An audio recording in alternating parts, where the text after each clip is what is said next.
ನಡೆಸುವಾಗ ಪಟಾಕಿ ಸಿಡಿಸಿದ್ದಕ್ಕೆ ಹಿಂದೂಗಳ ಮೇಲೆ ಮುಸ್ಲಿಮರಿಂದ ಮಾರಣಾಂತಿಕ ಹಲ್ಲೆಯ ಪ್ರಕರಣ. ಹಾವೇರಿ ಜಿಲ್ಲೆಯ ಹಾನಗಲ್ ತಾಲೂಕಿನ ನರೇಗಲ್ ಗ್ರಾಮಕ್ಕೆ ಬಿವೈ ವಿಜಯೇಂದ್ರ ಭೇಟಿ. ಗಲಾಟೆಯಲ್ಲಿ ಗಾಯಗೊಂಡ ಗಾಯಾಳುಗಳ ಮನೆಗೆ ವಿಜಯೇಂದ್ರ ಭೇಟಿ. ಲೋಹಿತ್ ಕುರುಬರ, ಜಯಪ್ಪ ಕುರುಬರ ಸೇರಿದಂತೆ ಗಾಯಾಳುಗಳ ಮನೆಗೆ ಭೇಟಿ ನೀಡಿದ ವಿಜಯೇಂದ್ರ ಈ ವೇಳೆ ಕುಟುಂಬಸ್ಥರ ಜೊತೆ ಗಲಾಟೆಯ ಬಗ್ಗೆ ಚರ್ಚೆ. ಕಾರ ಹುಣ್ಣಿಮೆ ನಡೀತಾ ಇರ್ತಕ್ಕಂಥ ಸಂದರ್ಭದಲ್ಲಿ ಇದೇನು ಮೊದಲ ಬಾರಿ ಆಗ್ತಾ ಇರ್ತಕ್ಕಂಥದ್ದಲ್ಲ.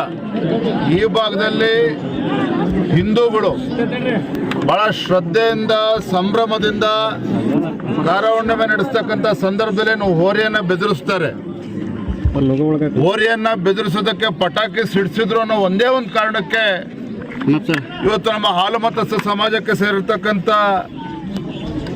ಲೋಹಿತ್ ಕುರುಬರ ಇರ್ಬೋದು, ಶಿವರಾಜ್ ಇರ್ಬೋದು, ಜಯಪ್ಪನವರು, ಅದೇ ರೀತಿ ನಾಗಪ್ಪ, ಮಲ್ಲಪ್ಪ ಮತ್ತು ಲಿಂಗರಾಜ್ ಕುರುಬರು, ಇವರೆಲ್ಲರ ಮೇಲೂ ಕೂಡ ದುಷ್ಕರ್ಮಿಗಳು ಅಂದರೆ ಒಂದು ಕೋಮಿಗೆ ಸೇರಿರ್ತಕ್ಕಂಥ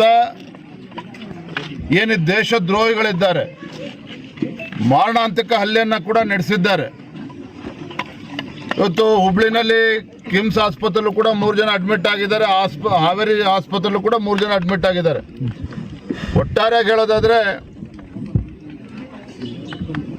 ಇಲ್ಲಿ ಒಂದು ವಾತಾವರಣ ಹಾಳು ಮಾಡ್ತಕ್ಕಂಥ, ಹಿಂದೂಗಳನ್ನ ಬೆದರಿಸ್ತಕ್ಕಂಥ ಒಂದು ಷಡ್ಯಂತ್ರ ಕುತಂತ್ರ ಇಲ್ಲಿ ನಡೀತಾ ಇದೆ. ಪೊಲೀಸರು ಕೂಡ ಆಡಳಿತ ಪಕ್ಷದ ಕೈಬೊಂಬೆ ಆಗಿ ಇವತ್ತು ವರ್ತಿಸ್ತಾ ಇದ್ದಾರೆ. ಪೊಲೀಸ್ ಸ್ಟೇಷನ್ ಅಂತ ಹೇಳಿದ್ರೆ ಇವತ್ತು ಕಾಂಗ್ರೆಸ್ ಕಚೇರಿ ಆಗಿದೆ. ಇವತ್ತು ಹಿಂದೂಗಳು ಇವತ್ತು ಶಾಂತಿಯುತವಾಗಿ ಅವರು ದೀಪಾವಳಿ ಹಬ್ಬನೂ ಆಚರಣೆ ಮಾಡೋಂಗಿಲ್ಲ, ಗಣೇಶ ಹಬ್ಬನೂ ಕೂಡ ಆಚರಣೆ ಮಾಡೋಂಗಿಲ್ಲ, ಹೋರಿ ಬೆದರಿಸ್ತಕ್ಕಂಥದ್ದು ಕೂಡ ಅವಕಾಶ ಇಲ್ಲ ಅಂತ ಹೇಳಿದ್ರೆ ನಾವಿವತ್ತು ಪಾಕಿಸ್ತಾನದಲ್ಲಿದ್ದೇವೋ ಇವತ್ತು ಭಾರತದಲ್ಲಿದ್ದೇವೋ ಅಂತೇಳಿ ನಮಗೆ ಅನುಮಾನ ಬರೋ ರೀತಿಯಲ್ಲಿ ಇವತ್ತು ಆಡಳಿತ ಪಕ್ಷದ ದಬ್ಬಾಳಿಕೆ ಆಮಂತ್ರಣ ನಡೀತಾ ಇದೆ. ಮುಖ್ಯಮಂತ್ರಿ ಕೇಳೋದಕ್ಕೆ ಇಚ್ಛಪಡ್ತೇನೆ, ಗುಂಡಾಗರ್ದಿ ಯಾರು ಮಾಡ್ತಾರೋ ನಾವು ಒದ್ದು ಒಳಗಾಕಿ ಅಂತ ಹೇಳ್ತಾ ಇದ್ರು. ಆದರೆ ಇವತ್ತು ಘಟನೆ ನಡೆದು 24 ಗಂಟೆ ಆದರೂ ಸಹ ಯಾರಿವತ್ತು ಬಡ ಕುಟುಂಬ ಆ ಹಾಲು ಮತಸ್ಥ ಸಮಾಜದ ಆ ಯುವಕರನ್ನ ಕಡಿತಕ್ಕಂಥ ಕೆಲಸ ಏನು ಕೈ ಹಾಕಿದ್ರು, ಇಂಥ ದುಸ್ಸಾಹಸಕ್ಕೆ ಏನು ಕೈ ಹಾಕಿದ್ದಾರೆ, ಅವ್ರು ಯಾರನ್ನೂ ಕೂಡ ಇವತ್ತಿಗೂ ಕೂಡ ಅರೆಸ್ಟ್ ಮಾಡ್ತಕ್ಕಂಥ ಕೆಲಸ ಇಲ್ಲಿವರೆಗೂ ಆಗಿಲ್ಲ. ಬದಲಾಗಿ ಅವ್ರ ವಿರುದ್ಧನೇ ಒಂದು ಕೌಂಟರ್ ಕೇಸನ್ನು ತೆಗೆದುಕೊಂಡು ಹಿಂದೂಗಳನ್ನು ಇವತ್ತು ಬೆದರಿಸ್ತಕ್ಕಂಥ ಕೆಲಸವೂ ಕೂಡ ಆಗ್ತಾ ಇದೆ. ನನಗೆ ಹೇಳ್ತಾ ಇದ್ರು ನಮ್ಮೆಲ್ಲ ಕಾರ್ಯಕರ್ತರು ಇವತ್ತು ಎಲ್ಲಿಗೆ ಬಂದು ಮುಟ್ಟಿದೆ ಹಾವೇರಿ ಜಿಲ್ಲೆ ಅಂತ ಹೇಳಿದ್ರೆ ಇಡೀ ಪೊಲೀಸ್ ವ್ಯವಸ್ಥೆನ ದುರ್ಬಳಕೆ ಮಾಡಿಕೊಂಡು ಇವತ್ತು ನಮ್ಮ ಹಿಂದೂ ಕಾರ್ಯಕರ್ತರ ಮೇಲೆ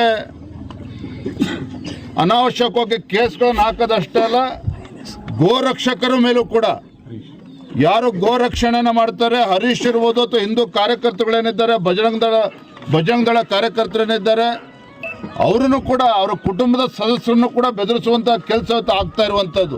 ನಾನಿವತ್ತು ರಾಜ್ಯ ಸರ್ಕಾರಕ್ಕೆ ನಾವು ಎಚ್ಚರಿಕೆನ ಕೊಡೋದಕ್ಕೆ ಇಚ್ಛಪಡ್ತೇನೆ. ಈ ರೀತಿ ನೀವು ಪೊಲೀಸರನ್ನ ಬಳಸ್ಕೊಂಡು ಇವತ್ತು ಹಿಂದೂಗಳನ್ನ ಹತ್ತಿಕ್ಕತಕ್ಕಂಥ ಕೆಲಸ ಮಾಡೋದಕ್ಕೆ ಹೊರಟಿದ್ದೀರಿ.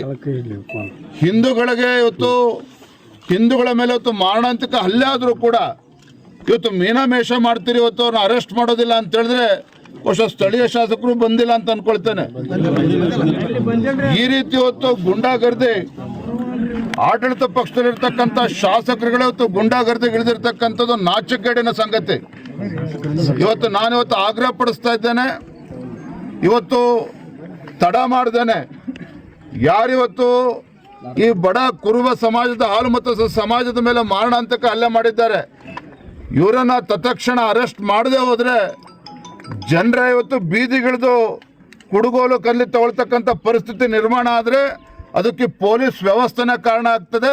ಇಲ್ಲಿರ್ತಕ್ಕಂಥ ಆಡಳಿತ ಪಕ್ಷದ ಶಾಸಕರಿದ್ದಾರೆ, ಅವರೇ ಹೊಣೆಗಾರಿಕೆಯನ್ನು ತೆಗೆದುಕೊಳ್ಬೇಕಾಗ್ತದೆ. ಮೀಡಿಯಾ 9 ಕನ್ನಡ ನಿರ್ಭೀತಿಯಿಂದ ನಿಮ್ಮ ಜೊತೆಗಾರ.